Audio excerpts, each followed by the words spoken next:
سلام، مرحبا بكل المتابعين الأوفياء. كيف الأحوال أحبائي؟ أرجو أن تكونوا دائما بألف خير وبصحة وعافية. سأقدم لكم ترددات قنوات جديدة وآخر تحديثات قنوات أنايلسات. إذا معنا قناة مهمة. صلوا على الحبيب المصطفى سيدنا محمد صلى الله عليه وآله وسلم، عليه أفضل الصلوات وأزكى تسليم. بدون إطالة سأختصر لكم في الفيديو، وكذلك لن أطيل عليكم. موضوعنا هو إضافة تردد فقط.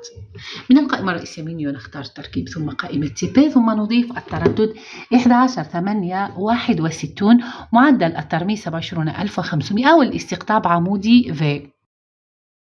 هذا التردد أحبائي تظهر عليه قناة أون. القناة منوعة بين برامج دينية ومسلسلات وبرامج ترفيهية لرمضان. مشاهدة طيبة وممتعة أتمناها لكل أحبائي ومشاهدي قناتي الأوفياء. ليلة سعيدة أتمناها للجميع. إلى اللقاء.